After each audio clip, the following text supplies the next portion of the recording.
Hello students, welcome back at we make future. आज की अपनी इस वीडियो में हम पढ़ने वाले हैं द ग्रेट साइकोलॉजिस्ट, जो टीचिंग एग्जाम्स के लिए बहुत ही ज़्यादा इंपॉर्टेंट हैं, जीन पाइगेट को। जीन पाइगेट, जिसको हिंदी में प्याजे भी बोल देते हैं, इनके बारे में हम पढ़ेंगे। पहले हम इनकी थोड़ी सी पर्सनल लाइफ देखेंगे। पर्सनल लाइफ को इसलिए देखेंगे क्योंकि ये बेसिकली साइकोलॉजिस्ट थे, और साइकोलॉजिस्ट की भी साइकोलॉजी को जानकर अगर हम चीज़ों को पढ़ेंगे तो हमारे लिए बहुत ही ईजी हो जाएगा। पर्सनल लाइफ के बाद हम देखेंगे कि इन्होंने क्या थ्योरी दी थी, उस थ्योरी में क्या क्या आता है, किस टाइप से इन्होंने समझाया है। तो हम अपना अगर देखा जाए पाइगेट की पर्सनल लाइफ के बारे में, जीन पाइगेट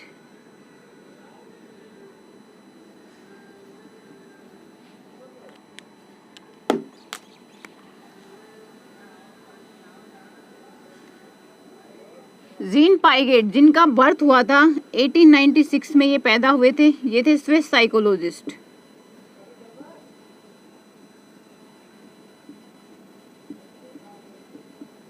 स्विस साइकोलॉजिस्ट थे। स्विस का मतलब क्या होता है?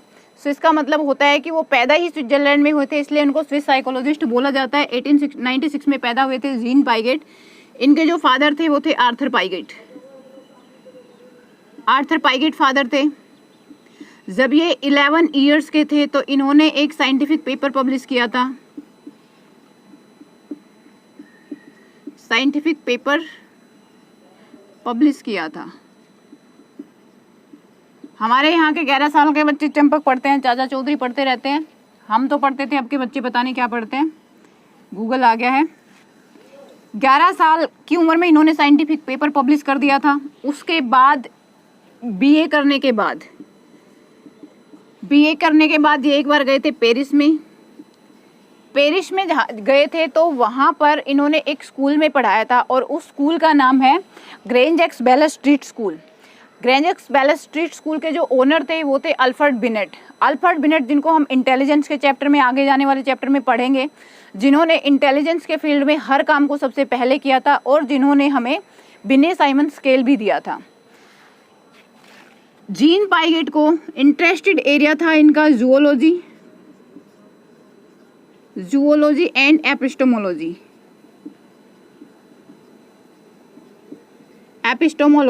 यहीं से हमारे पास निकल कर आया है एक इम्पोर्टेंट क्वेश्चन एपिस्टेमोलॉजिस्ट से, जेनेटिक एपिस्टेमोलॉजिस्ट।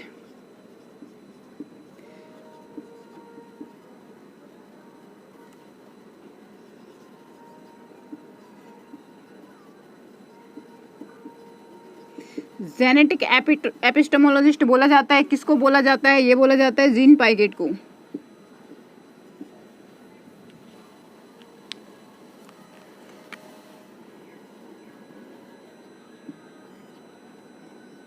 जीन पाइगेट को बोला जाता है एपिस्टेमोलॉजिस्ट। जेनेटिक एपिस्टेमोलॉजिस्ट क्यों बोला जाता है? क्योंकि ये इनका इंटरेस्टेड एरिया था, और बन गए ये साइकोलॉजिस्ट। ये था थोड़ा सा इनके बारे में पर्सनल चीज़ें, और इनको इनके कॉन्ट्रीब्यूशंस के लिए, साइकोलॉजिकल कॉन्ट्रीब्यूशंस के लिए इनको बाल्जेक प्राइज भी मिला था। अब देखिए, यहाँ पर हमारे पास आता है एक फ्रेज आता है, क्वेश्चन आता है, फादर ऑफ चाइल्ड साइकोलॉजी। ये पेपर में क्वेश्चन आ चुका है, फादर ऑफ चाइल्ड साइकोलॉजी।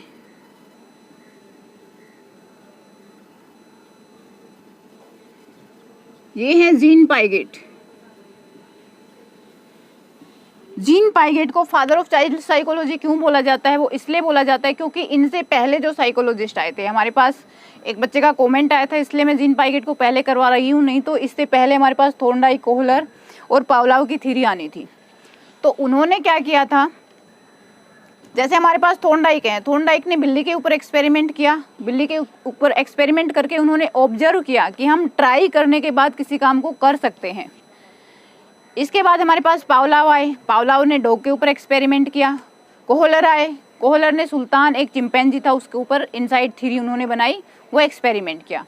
तो इनसे पहले जो भी साइकोलॉजिस्ट आ रहे थे वो क्या कर रहे थे? एनिमल्स के ऊपर एक्सपेरिमेंट कर रहे थे, ऑब्जर्व कर रहे थे, और उनसे कंक्लूजन निकाल रहे थे, थ्योरी बना रहे थे। लेकिन पाइगेट ने क्या किया, उस चीज़ से हट के बच्चों के ऊपर इन्होंने थ्योरी बनानी शुरू की। इन्होंने क्या किया, इन्होंने अपने बच्चों को, अपने भाई के बच्चों को, नेपी और नीस को, और अपने पड़ोसियों के बच्चों को देखा कि किस स्टेज पर ये कैसी कैसी एक्टिविटीज़ कर रहे हैं। इन्होंने ऑब्जर्वेशन किया कि इनका माइंड किस लेवल पर डेवलप कर रहा है, क्या इनकी फिजिकल ग्रोथ हो रही है, कैसी इन बच्चों की साइकोलॉजी है जो टाइम टू टाइम चेंज होती रहती है। इन सब ऑब्जर्वेशंस के साथ ही इन्होंने कॉग्निटिव डेवलपमेंट की थ्योरी को बनाया था। इतना तो था हमारे पास पाइगेट के बारे में। अब हम आते हैं अपनी थ्योरी के ऊपर। मेन जो थ्योरी है हमारी कॉग्निटिव डेवलपमेंट, जिसको बोलते हैं संज्ञानात्मक विकास, ये हमारे पास 5 स्टेजेस में है। ये थ्योरी है 5 स्टेजेस में। तो आज हम इसकी पहली स्टेज करने वाले हैं। पहली स्टेज जिसको बोलते हैं sensory motor, sensory motor stage. Sensory motor stage जिसकी एज होती है 0 से 2 साल के बच्चे यहाँ पर आते हैं। सेंसोरी मोटर स्टेज के अंदर हम पढ़ेंगे कि इन बच्चों में क्या क्या एक्टिविटीज होती हैं, क्या इनकी साइकोलॉजी होती है, कैसे ये मेंटल एबिलिटी डेवलप कर पाते हैं और क्या इनकी फिजिकल ग्रोथ होती है। सेंसोरी मोटर स्टेज जिसको हिंदी में हम बोलते हैं इंद्रिय गामक अवस्था, इंद्रिय गामक अवस्था। अब देखिए, हम सबको पता है, हम सब बच्चे रहे हुए हैं। पहले पैदा हुए थे तो बच्चे ही थे, न्यूबॉर्न बेबी इन्फेंट थे। आपने किसी इन्फेंट को देखा होगा, नहीं देखा होगा तो देख लेना। जो बच्चा जब पैदा होता है तो वो क्या करता है, वो कुछ भी नहीं करता है, बस अपने फीडिंग करता है, देखता है इधर उधर, ग्रैस्प करता है चीज़ों को, सोया रहता है। मोस्टली तो टाइम बच्चा सोया ही रहता है। जो इन्फेंट होता है उसका काम ज़्यादातर सोना ही होता है। यहाँ पर क्या होता है, सबसे पहले हमारे पास रिफ्लेक्सीज आती है, रिफ्लेक्सीज। अब ये रिफ्लेक्सीज होती क्या है? रिफ्लेक्सीज वो एक्शंस होते हैं, वो एक्टिविटीज होते हैं जिनके ऊपर हमारा कोई कंट्रोल नहीं होता है, जो ऑटोमेटिकली होती रहती हैं। जैसे कि जब छोटा बच्चा होता है वो पलके झपकाता रहता है, वो चीज़ों को पकड़ लेता है, वो इधर उधर देखता रहता है या फिर शकिंग कर रहा रहता है। इसके एग्जाम्पल हम अगर देखें, एक बार हम लिख लेते हैं यहाँ पर अपना। रिफ्लेक्सीज में क्या होता है? ग्रैस्पिंग, किसी चीज को पकड़ना, अच्छे से टाइटली होल्ड करना। लुकिंग, इधर उधर देखते रहना। शकिंग, फीडिंग करता है बच्चा तो शकिंग करता है। ग्रैस्प, लुक, शक। और क्या होता,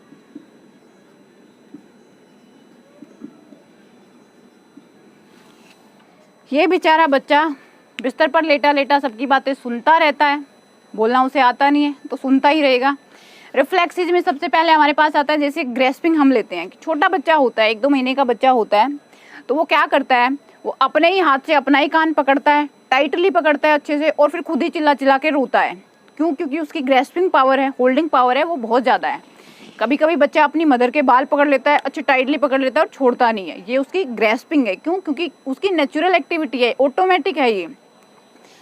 उसके बाद लुकिंग, बच्चा बस, उसको लैंग्वेज का आइडिया होता नहीं है, अभी तक उसने बोलना सीखा नहीं है, तो वो सुनेगा ही सुनेगा, उसको समझ कुछ नहीं आएगा, बस सुनेगा। शकिंग, जब बच्चा फीडिंग करता है तो वो शक करता है। देखिए, आप बच्चा कभी भी लेटा हो, 1-2 महीने का बच्चा लेटा हो, तो आप उसके मुंह के ऊपर फिंगर रखेंगे तो वो फिंगर को भी शक करने लग जाएगा। क्यों? क्योंकि वो उसकी अनकंट्रोल्ड एक्टिविटी है, वो उसको आदतन है वो उसकी। लिसनिंग, सुनता रहता है, देखता रहता है, सुनता रहता है। ये हमारे पास रिफ्लेक्सीज होते हैं। अब हम इस स्टेज पे देखते हैं। देखिए, 0 से 2 साल के बच्चे की एक बार हम देख लेते हैं क्या क्या होता है। 2 महीने तक का बच्चा होता है तो वो रिफ्लेक्सीज का शुरू होता है, वहाँ पर रिफ्लेक्सीज शुरू होती हैं। लेकिन जैसे जैसे बच्चा 2 साल तक पहुँचता है, दूसरी साल के एंड तक पहुँचता है, रिफ्लेक्सीज एंड होना शुरू हो जाती हैं, रिफ्लेक्सीज खत्म हो जाती हैं। वहाँ पर बच्चा अगर पकड़ता है किसी चीज़ को तो उसको पता है कि मैंने पकड़ा है तो मुझे छोड़ना भी है इसको। रिफ्लेक्सीज खत्म हो जाती हैं। यहाँ पर ऑब्जेक्ट परमानेंसी आती है, और ये क्वेश्चन बहुत बार एग्जाम में आया है।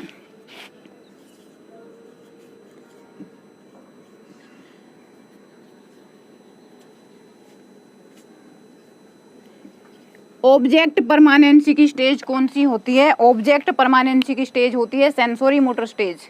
इसके बारे में हम पढ़ेंगे क्योंकि ये ऑब्जेक्ट परमानेंसी लास्ट में जाके आती है बच्चे में। 2 महीने का बच्चा तक हमारा हो गया है, रिफ्लेक्सीज हो जाते हैं। उसके बाद क्या होता है, बच्चा 3 से 4 महीने का होता है तो वो क्या करता है, उसको बिस्तर पर लेटाते हैं, वो धीरे धीरे उसकी गर्दन में जान आती है तो इधर उधर पलटियाँ मारने लग जाता है। साउंड ओरिएंटेड बच्चा यहाँ पर हो जाता है। 2 से 3 महीने का बच्चा होता है, वो क्या हो जाता है, 2 से 3 महीने का बच्चा हो जाता है, वो हो जाता है साउंड ओरिएंटेड।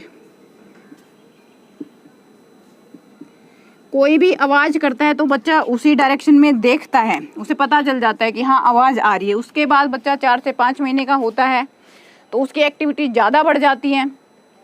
अब वो बैठने की कोशिश करता है, पलटी मार के बैठने की कोशिश करता है, लेकिन पेट की साइड गिर जाता है, लेकिन बैठा नहीं जाता है उससे। 5 से 6 महीना, किसी का 6 से 7वें महीने में टीथिंग आनी शुरू हो जाती है। और टीथिंग में बच्चों को बहुत सारी फिजिकल प्रॉब्लम्स होती हैं, लाइक लूज मोशन हो जाते हैं, किसी को फीवर हो जाता है। तो इससे बच्चे की जो फिजिकल ग्रोथ है उसमें इफेक्ट आता है। इसके बाद 6 से 7 महीने का बच्चा हो जाता है। वैसे तो लैंग्वेज का आइडिया उसे शुरू पहले से ही हो जाता है, थोड़े थोड़े वर्ड्स बोलने लग जाता है, लाइक माँ, माँ, ना, ऐसे छोटे छोटे वर्ड्स। लेकिन 6 से 7 महीने का बच्चा है वो सिंपल वर्ड्स बोलता है, लाइक मामा, पापा, आजा, ना, इस टाइप के वर्ड्स बोलने लग जाता है। तो यहाँ पर इसी स्टेज में बच्चे को हो जाता है लैंग्वेज का आइडिया। सेंसोरी मोटर स्टेज में ही बच्चे को हो जाता है लैंग्वेज का आइडिया।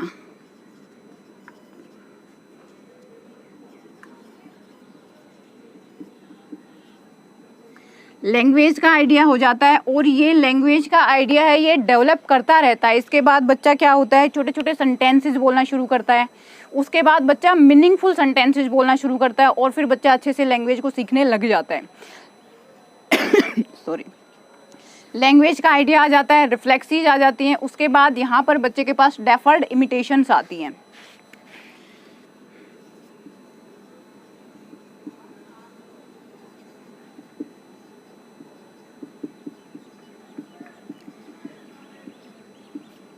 डेफर्ड इमिटेशन क्या होती है? अब हमारे पास डेफर्ड इमिटेशन वो होती है, इमिटेशन का मतलब क्या होता है कि किसी की नकल करना।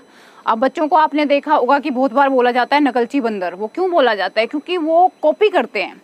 उनके पेरेंट्स होते हैं या कोई भी होता है, एल्डर ब्रदर सिस्टर होती है, कजन होता है, वो किसी को कोई काम करते हुए देखते हैं तो वो उसी काम को करने की कोशिश करते हैं, इसलिए वो नकल करते हैं, इमिटेशन करते हैं किसी और की। तो ये डेफर्ड इमिटेशन की स्टेज हमारे पास हो जाती है। उसके बाद हमारे पास बच्चा जैसे ही 10-11 महीने का होता है वो पैर चलने लग जाता है।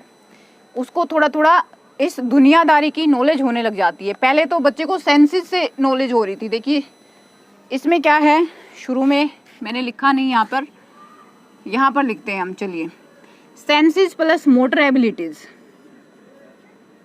सेंसेस प्लस में मोटर एबिलिटीज की ये स्टेज है।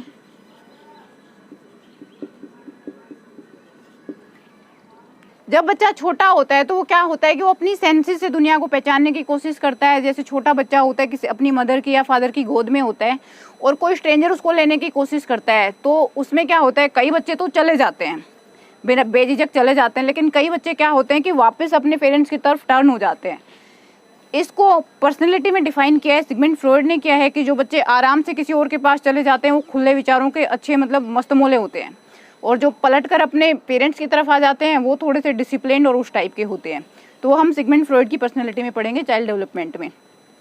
सेंसेस में ये होता है कि वो सेंसेस से जानने की कोशिश करता है। उसके बाद जैसे ही वो बड़ा होता है तो उसकी मोटर एबिलिटीज शुरू हो जाती हैं, हाथ पैर हिलाना जिसको बोलते हैं, हाथ पैरों से जो काम करते हैं, मोटर एबिलिटीज।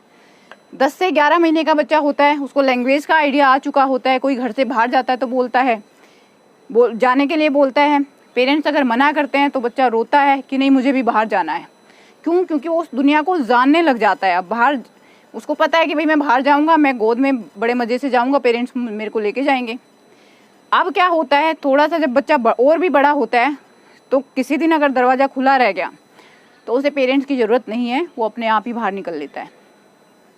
क्यों? क्योंकि उसको इस दुनिया को जानना है। उसके पास माइंड का उसका डेवलप हो चुका है, पहले से ज़्यादा बेटर डेवलपमेंट है, मोटर एबिलिटीज़ हो गई हैं, उसको फिजिकली ग्रोथ होती है। इस 0 से 2 साल की जो होती है, इसमें फिजिकल ग्रोथ जो होती है वो ड्रामेटिक होती है। मार्कर्स,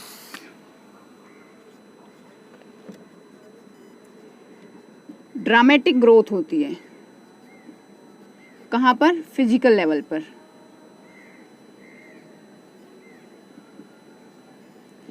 फिजिकल लेवल पर बच्चे की ड्रामेटिक ग्रोथ होती है। इसका मतलब बहुत अच्छी ग्रोथ होती है फिजिकली बच्चों की इस स्टेज में, 0 से 2 साल में, सेंसरी मोटर में। उसके बाद बच्चा जैसे जैसे 2 साल तक जाता है, बड़ा हो गया बच्चा, लैंग्वेज का आइडिया उसको आ गया है, सेंसेस उसकी अच्छी तरह से काम कर रही हैं, माइंड उसका थोड़ा डेवलप हो चुका है, उसको दुनियादारी की समझ अब आने लग गई है, रिफ्लेक्सेस उसकी अब ख़त्म होने वाली हैं, जो एक्टिविटीज़ थी वो। डेफर्ड इमिटेशन यहाँ पर बच्चा करता है। और इसके बाद सबसे लास्ट जो हमारे पास आता है यहाँ पर ऑब्जेक्ट परमानेंसी आता है।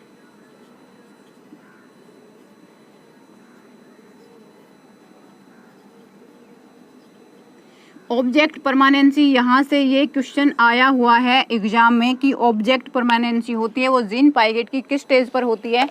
तो ऑब्जेक्ट परमानेंसी जीन पाइगेट की सेंसोरी मोटर स्टेज इंद्रिय गामक अवस्था में होती है। क्या मतलब होता है इस ऑब्जेक्ट परमानेंसी का? देखिए, जब बच्चा छोटा होता है, अगर बच्चा खेल रहा है और उसे लग जाती है, चोट लग जाती है, तो हम क्या कहते हैं, दरवाजे से अगर चोट लगी है तो हम बोलते हैं कि अच्छा दरवाजे ने मारा है, और हम दरवाजे को स्लैप करते हैं या किक करते हैं और बोलते हैं देखो देखो मैंने भी इसको मारा है। तो बच्चा चुप हो जाता है, उसे लगता है कि हाँ सच में मुझे दरवाजे ने मारी थी और मेरे पेरेंट्स ने इसको मार दिया, बस इतना काम खत्म है। लेकिन अब क्या है, अब बच्चे में ऑब्जेक्ट की परमानेंसी आ गई, उसको इन चीज़ों का पता है कि दरवाजे ने नहीं मारी, मैं गिरा हूँ, मुझे लगी है। ऑब्जेक्ट परमानेंसी में जैसे कि बच्चा खेलता है, टॉय है बच्चे का और हमें बच्चे को कुछ खिलाना है। जब बच्चा छोटा होता है तो बच्चा टॉय से खेल रहा होता है और हमें बच्चे को फीडिंग करानी है, तो हम क्या कहेंगे, ये चिड़िया ले गई, तेरा खिलौना ले गई, चिड़िया लेके चली गई है। तो बच्चा सोचता है कि हाँ सच में मेरे खिलौने को कोई उठा के ले गया है। लेकिन जब जैसे जैसे बच्चा 2 साल तक होता जाता है तो उसको हम बोलते हैं, 2 साल के बच्चे को आप बोल के देखिए कि तेरा खिलौना चिड़िया ले गई, फिर देखना उसको सब समझ में आता है कि नहीं, कोई चिड़िया विड़िया हमारा खिलौना नहीं लेके जाती है। अब बच्चे को पता है कि मेरा खिलौना तो यहीं पर है लेकिन उसको छुपा दिया गया है। इसका मतलब कि ऑब्जेक्ट है तो इस दुनिया में ही है, तो वो ऑब्जेक्ट परमानेंट, लेकिन अभी वो मेरी आंखों से दूर है। तो उसको ये चीज़ समझ आती है कि जो ऑब्जेक्ट है मेरे कोई भी, वो परमानेंट हैं यहाँ पर। ये है ऑब्जेक्ट परमानेंसी। ये थी हमारी फर्स्ट स्टेज जीन पाइगेट की, सेंसोरी मोटर स्टेज, इंद्रिय गामक अवस्था। इसके बाद हम करेंगे, इसकी 4 स्टेजेस और भी बची हुई हैं। 4 स्टेजेस से पहले हमारे पास ये जो सेंसोरी मोटर स्टेज है, इसकी सब स्टेजेस हैं। 6 सब स्टेजेस में जीन पाइगेट ने इसको डिवाइड किया है सेंसोरी मोटर स्टेज में। नेक्स्ट वीडियो में हम अपनी सब स्टेजेस को पढ़ेंगे। And if you guys like this video, then like, share and subscribe the channel. Till the next video, stay happy and stay healthy. Thank you.